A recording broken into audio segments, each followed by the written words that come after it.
2018 সনে এই হুদা কমিশনের মাধ্যমে দেশে একটা অবৈধ নির্বাচন সে করেছিল। এই অবৈধ নির্বাচন জনগণের কেউ মানে নাই। আমি বিশ্বাস করি এই সরকার যদি একটা কমিশন গঠন করে বিচারের আওতায় নিয়ে আসে তাহলে উচিত বিচার হবে আমি মনে করি।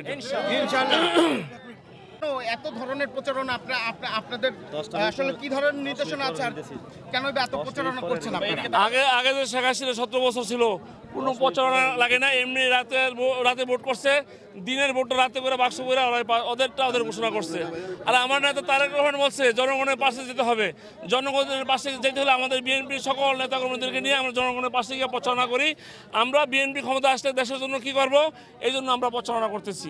আর যদি অবৈধ ভোট হইতো তাহলে তো প্রচারণার দরকার ছিল না। আমরা চাই দেশের মানুষের ভোটের মাধ্যমে ক্ষমতা আসছে। এই জন্য জনগণকে নিয়ে আমরা আমাদের নেতাকর্মীদেরকে নিয়ে আমরা জনগণের পাশে গিয়ে আমরা প্রচারণা করতেছি যে আমরা ক্ষমতা আসলে মানুষের জন্য কি করব।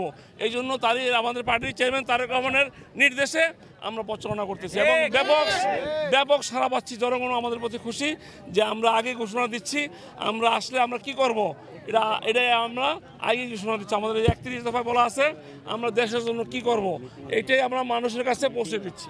যারা চাঁদাবাজি করতেছে না, এরা করতেছে যারা এই 5 তারিখের পর নতুন নব্য বিএনপি হয়েছে, নতুন ভাবে বিএনপি ছাড়ছে, তারা চাঁদাবাজি করে বিএনপি ধারে চাপাই দিচ্ছে।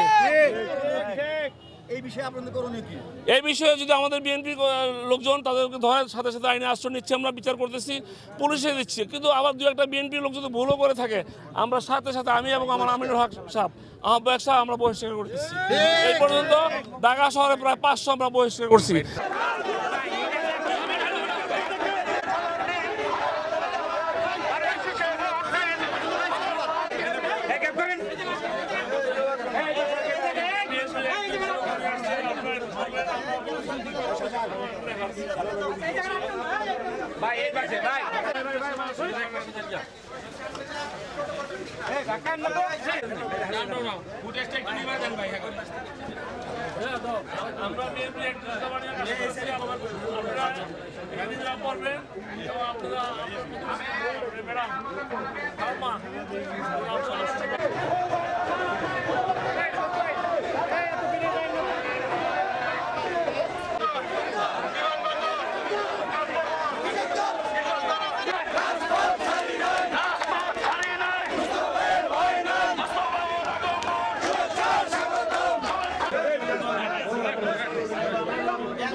আচ্ছা ভাই, এই দাঁড়া নাই শান্ত ভাই দাঁড়ান।